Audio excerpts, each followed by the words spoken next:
Good morning. Calendar week 20, who'd have thought it? The Electric Monk. This week has seen me mostly sitting at my desk, brain cramping up, rewriting the entirety of the book, aka the Albatross. The short sojourns in the garden were mostly defined by a series of inanimate objects refusing to play nicely, and honestly, I did not have the time nor the mental capacity for their shit. Now, all of that cheerful introduction might sound like I'm in a bad mood. I get that. But if you knew me better, you'd know that the secret to revealing my worst moods is to look for when I'm excessively charming and yet strangely bored. If I'm being quite amusing in my grumpiness, then I'm actually doing really well. And that's how today finds me. Despite the usual bleak nihilism, I'm sitting here quite cheerfully. I'll need to bake some bread before I can have my morning toast, but I do have a cup of tea, and the early birds being pleasantly rowdy outside the window, their musical chorus silhouetted in front of the steadily brightening dawn.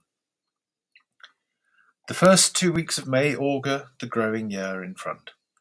In the orchard there are now 12 of the earliest trees in full blossom. By earliest I mean the ones that I put in first. Every year I add a few more, and the orchard is now definitely approaching fullness. That is, it almost completely occupies the space that it is destined to fill when complete. Another 5 or 7 will fulfill its final spread, with room for maybe another dozen or so to fill in the gaps when I'm taken by the urge to squeeze some more in. The trees that went in the first year of the barracks, do not die, are now well into their teenage years. I think it's right to call a standard fruit tree mature when it hits about 12 to 20 years old. A little less for smaller rootstocks.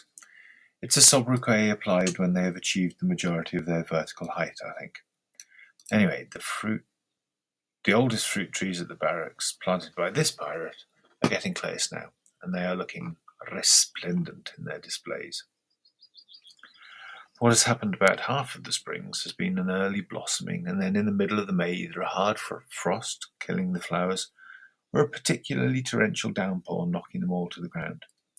Neither of which is a particularly good way for the ovaries to become fertilized and create seeds, to swell and to nurture those seeds with large, sweet, fleshy sacs of sugary nutrients in the shape of an apple, a peach, or a pear.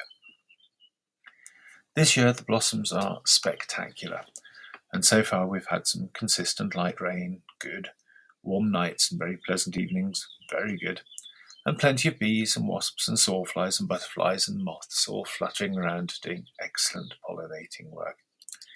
These are very favourable to fruit trees weather conditions look set to continue. But it is, as previously noted, the middle of May. Tonight, Monday the 11th of May, is the first night of the Ice Saints, but it is tomorrow, Tuesday the 12th of May, which in the long-term weather forecasts has been sitting at a predicted 0 to 1 C for the last 2 weeks. I just looked again now, and it's at 1 again. It is incredible, this tiny sliver of all possible conditions of the universe, a 1 degree change either side of the point at which water freezes, the almost mystical perfection of the circumstances we evolved into. It's not at all mystical. The egg came before the chicken and the cart goes behind the horse. But it is stunning the lack of humility we humans feel in our assumption that all things are as they are for the benefit of us.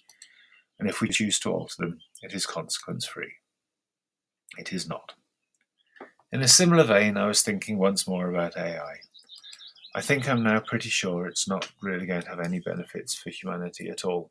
Not no net benefits, but actually none. I think it's a bad thing, inherently, in the gross and in the net. But the thing that staggers me most is how we are currently using it to talk to. Not even that. The vacuous little runt cousin of talk, to chat with. We're so arrogant and yet so lonely on this planet that we've invented a contextless sham echo of a low median output of humanity to solve empathy. The amount of money and power and hubris that has been spent on the acceleration of our own demise in order to have something to pretend to listen is beyond credible. I honestly think that for the same amount of effort we could have built social clubs, youth centres, sporting facilities, arts centres, and community food gardens in every part of the earth where there are humans. And we could have learnt to understand the chatter of the birds, the calls of the dolphins, and the wisdom of the bees. But no, we made a disembodied simulacrum chatbot with the brain of Reddit, because that's what the survival of life on planet Earth needs. An all-powerful fake human with the morality of Silicon Valley. It's ridiculous. I promise, though, unless something really staggering happens in the nonsense world of AI, this will be my last rant on the subject. You don't have to hit unsubscribe just yet.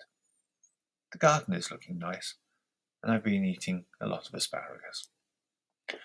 Oh, and I fixed the water again, this time for reals. The taps on the top floor have a really impressive flow rate, where it used to dribble a bit. The washing machine is all plugged in again, and I did 5 loads of washing all off Barrack's water and Barrack's energy. That makes me really happy. And then I found a leak, which I will fix soon. It has a bucket under it for now. That is good enough until the manuscript is done.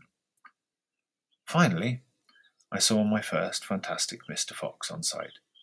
They are way more common in cities than in the countryside, and way more shy here as well.